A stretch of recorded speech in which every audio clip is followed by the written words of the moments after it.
ஒரு சிறிய கிராமத்தில் மீனாட்சி என்ற 7 வயது சிறுமி வாழ்ந்து வந்தாள். அவள் மிகவும் ஆர்வமுள்ள குழந்தை. பறவைகள், பூக்கள், விலங்குகள் அனைத்தையும் பார்த்து மகிழ்வாள். ஒரு நாள் அவள் தன் பாட்டியுடன் காட்டுக்கு முளைக்கீரை எடுக்கச் சென்றாள். அப்பொழுது அவளுக்கு மண்ணுக்குள் புதைந்திருந்த ஒரு பெரிய முட்டை கண்ணில் பட்டது. "பாட்டி, இது எந்த பறவையின் முட்டை?" என்று மீனாட்சி கேட்டாள். பாட்டி சிரித்துக்கொண்டு, "அது ஒரு பழைய காலத்து பல்லியின் முட்டை போலிருக்கே" என்றார். ஆனால் அந்த முட்டை வித்தியாசமாக ஒளிர்ந்தது. மீனாட்சி அதை மெதுவாக வீட்டுக்கு கொண்டு வந்து ஒரு கூடைப்பையில் வைத்தாள். சில நாட்களில் அந்த முட்டை பிளந்து அதிலிருந்து ஒரு சிறிய டைனோசர் குட்டி வெளிவந்தது. அது சூரசிக் காலத்தைச் சேர்ந்த ஒன்று. அதனால் மீனாட்சி அதற்கு சூரசிக் பாண்டு என்று பெயர் வைத்தாள். சூரசிக் பாண்டு மீனாட்சியுடன் விளையாடத் தொடங்கியது. அவள் பாடினால் அது தலையாட்டும். அவள் சிரித்தால் அது கூவிக் குதிக்கும். இருவருக்கும் ஒரு விசேஷமான பந்தம் உருவானது. அது நட்பின் பந்தம். ஒரு ஜுராசிக் பந்தம். ஆனால் அந்த குட்டி டைனோசர் விரைவாக வளர்ந்தது.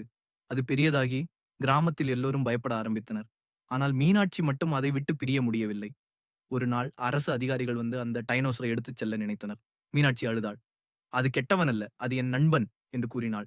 அப்போதே சூரசிக் பாண்டு அவளை தன் மூக்கால் மெதுவாக தள்ளி, "நான் போயிட்டேன். ஆனால் உன்னை ஒருபோதும் மறக்க மாட்டேன்" என்றபடி ஒரு மெல்லிய குரல் எழுப்பியது போல உணர்ந்தாள்.